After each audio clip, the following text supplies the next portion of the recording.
Hi there, welcome to part 2 of my Recession Preparedness video series. This one is called The Money Part, The Turtle Goes Into Its Shell. So if you know of a turtle, it pulls its head back whenever it's frightened and goes in the shell and just doesn't come out until he or she feels like things are safe to come out. So you might use that as an analogy for what happens when we go into a recession. So hopefully you watched the first part of the series, part 1. I will link that down below and I will link it in the card at the end of the video. So take a look at that. In this one, we're going to talk about some finances. And I have to say, this is not financial advice. You should really do get your own financial advisor. Don't do anything without a financial advisor. Make your own financial decisions and don't rely on anything I say here today. It's just my thoughts, kind of telling you what I do, and maybe something that will give you ideas about how to travel down a path that might help you out. So that's what all this is, and I have to say that. All right, so 1,000 times you've heard this, right? It's important not to carry too much debt. So there's good debt and bad debt, right? Credit card debt is considered bad debt, and you may have some kind of a finance situation that's going on. You have debt for a student loan or a mortgage or whatever. But you want to look at those things as part of your assessment, your inventory, which I mentioned in the first video. You really want to work hard to clear that debt down, because let's paint a dark picture for a moment when a recession hits. And as we know from the first video, it's inevitable. A recession will probably come. It might not come this year, but it's just part of the normal economic cycle, contraction and expansion. We can't go up forever. We have to take a correction once in a while. We may slide into a recession, so I want you to be prepared for it. So when you're thinking about looking at your assessment and looking at how much debt you're carrying, it really is in your favor to work hard to clear up as much of that debt as you can. Because if there's a recession, maybe you lose your job and your income stream is not coming in anymore. If you're lucky enough to get unemployment benefits, you have something, but it's not your full pay. And then heaven forbid you can't get unemployment insurance, then you've got nothing and you're carrying debt, and that would be really, really bad if you default on any kind of debt, and that's just a giant nightmare that you don't need. So as part of the recession preparedness plan, you really need to take a look at how much debt are you carrying and clear it as quickly and as efficiently as you can. It's going to be difficult, yeah, but you got to pay it anyway, so just go ahead and do that. You're going to feel so much better. And then be of the mindset of thinking, I feel better without carrying that kind of debt. Maybe that's the kind of lifestyle I want to live. So that's something I did, something I learned years ago, that being as debt-free as possible is really psychologically great, and it just helps you to move through your life a lot better. And you're earning your money and it's going towards helping you in your life, not someone else, not some bank, not some credit card company, not some financial institution. So yeah, you can get away from that. Step 1, clear your debt. If you're in a two-income family, you should be of the mind that when a recession hits, you're probably going to lose one of those incomes. So if you've become comfortable of having those two financial engines in your house, supporting everything, building up your wealth, keeping everything going, keeping you happy financially, you should probably prepare for at least one of those to go down. If they don't, if you get through the recession and you're able to keep both incomes coming in, that's great. But you should really be more realistic and think about someone's going to get laid off here. And you need to take a look at, again, your assessment and your budget and think, how could we make that work if we're only on one income? And oftentimes the incomes are not balanced, like both people are not making the same amount of money. Someone might be making more money than the other person.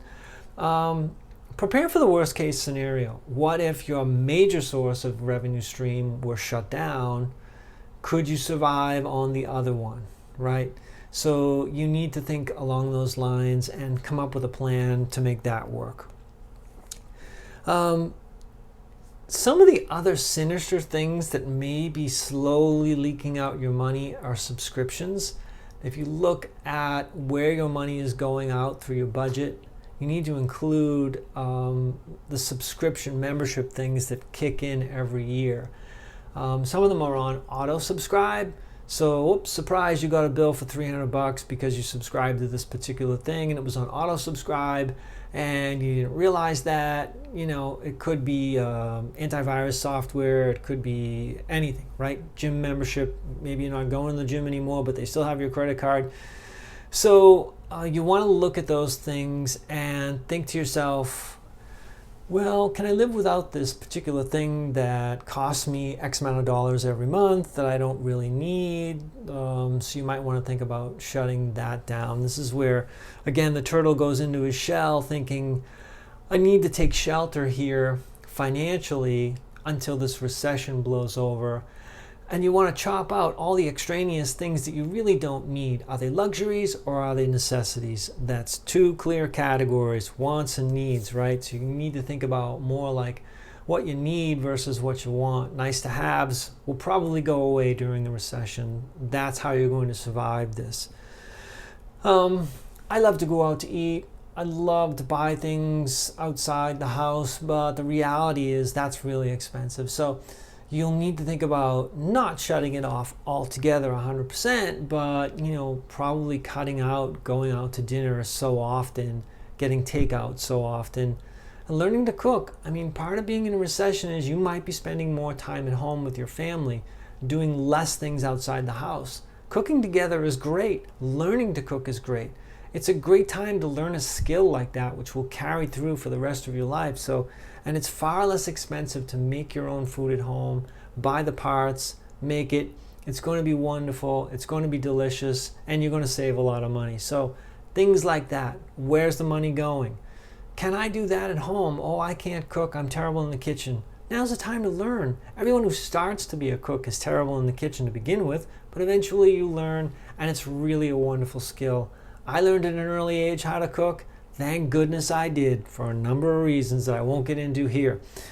Okay, let's think about the stock market and your 401k. Again, not financial advice, just some facts here. When a recession hits or an economic downturn or the stock market goes down and you're automatically contributing to something like a 401k, you might say, hey, my 401k dropped by thousands of dollars this week. Why am I putting money into it? I should just stop my contributions now because I'm losing money. That is the worst way to think. Because think about it, when you're contributing to your 401k, you're buying shares. So you might get 10 shares per week, and right now they cost a certain amount. But the stock market goes down, and that same 10 shares costs you far less money, and they'll be worth way more money in the future. So think of it in terms of, I'm buying stocks, I'm buying shares of my 401k on sale now during a recession. If you're able to do that and keep your job and keep contributing, you should totally do that, because there is this known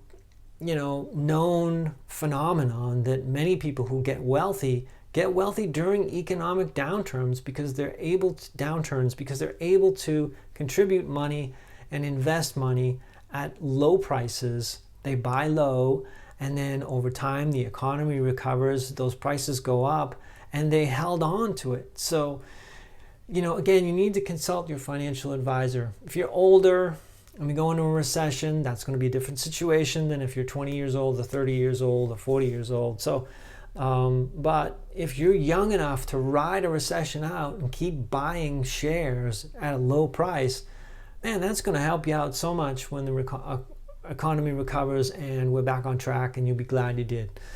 Okay, so stocks will recover. That's another thing that I want to say here. I have all this written down. It's so important for me to get this right for you, so forgive me for looking down here. And keep up with your budget. If you watched the first video in this series, you say one of the things I recommend is to do a budget. If you're not doing a budget, check out the video. I don't show you how to do a budget, but I make the case that it's good to do. You can find out how to do a budget. Just, you know what to do. You know where to find out how to do a budget. Okay, so keep up with your budget during the recession, during the economic downturn. You really want to use that as your map and as your record and as your journal of what's happening so that you can stay on track and find out where your money's coming and going. That's going to be so huge for you. Psychologically, in a recession, you need to think differently, right? You may have had a great job before the recession started. You may have, lived a life of luxury or a life of extreme comfort. But you're going to have to shed some of that maybe during a recession. You shouldn't be so proud. You should be able to say, okay, I'm going to get a part-time job because I don't want to just collect unemployment and spend down all my savings during the recession, because that way, when the recession's over, you have nothing. So you want to be of the mind of, okay, that job went away. I'm still smart and capable. Yeah, conditions are not that great, but I'm going to do whatever it takes to keep that money coming in. You can get a part-time gig. You can work at a grocery store. I did. It was okay, and I learned a heck of a lot. So, don't be of the mind that a recession's here, everything's shut down. That's not true. A recession's here. It's time to shift your focus and think outside the box. Keep the money coming in. There's a lot of stuff you can do to generate revenue. There are a lot of recession-proof industries out there. You're smart. Head over there and say, hey, here I am. You're lucky you get this golden nugget to work with you during the recession. I'm going to have a positive impact on your company, and we'll all win because of that. So think, don't be so relaxed during recession. It's time to do a different kind of work. So the other piece of this that's not really financially related is the mood that you and other people might be in during a prolonged recession. Like everyone's down, everyone's blue, right? There's no real need to do that. I mean, if you have the fundamentals covered, you've got your food, shelter, and you've got your loved ones with you. I know I said this in the last video, but it's so important to not have a recession end and, you lost someone you cared about during that because you were grumpy or in a bad mood, or you couldn't see the other opportunities just to get out and walk or do fun things that didn't cost any money or learn to cook together. Just take care of one another. People are hurting during recession. You're not the only one. Other people are suffering. It doesn't kill you to be a ray of sunshine, right? Time will pass. You'll get out of this. And when the recession is over, you want your loved ones and your favorite people to be standing there with you, smiling at you. And the other thing too is that if you're able to help people out during an economic downturn, sometimes people are not so good at planning for these things, and you shouldn't punish them for that. Help them out where you can. Okay, that is part 2 in this video series called The Money Part. The turtle goes into its shell, part of my Recession Preparedness video series. There'll be one more video here that is part 3, and that is called Damage Control. The recession is over. I want to thank my subscribers. I want to thank the people for liking this video. Thank you so much, all 188 of you. I'm grateful. Thank you so much. Take care of one another. Keep an eye out for the next video in this series, and I hope it helps you. I'm Joe. Bye.